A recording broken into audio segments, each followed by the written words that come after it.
Good evening বন্ধুরা, সবাই কেমন আছে? দেখো, আজকে আমি ঘুগনি বানাচ্ছি। তো আমার ননদদের আজকে রান্না পুজো, বড় ননদের। তো আজকে রাতে হচ্ছে যে ওরা বললো ঘুগনি হবে। প্রতি বছরই ঘুগনি, আলুর দম, মুড়ি এসব হয়।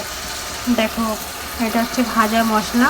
ভাজা মশলায় আছে তোমার গোলমরিচ, গোটা গোলমরিচ, শুকনো লঙ্কা, ধনে, গোটা জিরে ভেজে নিয়ে গুঁড়ো করা আছে।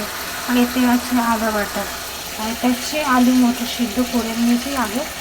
আর এটা হচ্ছে মশলা কষছি। এতে রয়েছে টমেটো, ফার্স্টে দিয়েছিলাম তেলের মধ্যে গোটা জিরে, শুকনো লঙ্কা। তারপর টমেটোটা দিয়েছি, একটু নুন দিয়েছি হালকা করে। তারপর একটুখানি কালার আসার জন্য চিনি দিয়েছি। এবারে দেবো আদা বাটাটা দেবো। দেখো, আদা বাটাটা চলে গেল।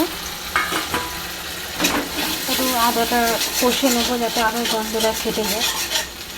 আর কার কার বাড়িতে রান্না পুজো হচ্ছে কমেন্টে জানিও, যাবো কিন্তু তাদের বাড়ি রান্না পুজো পান্তা খেতে। কড়াইতে মটরটা দিয়ে দিয়েছি, এবারে মটরটা কষছি।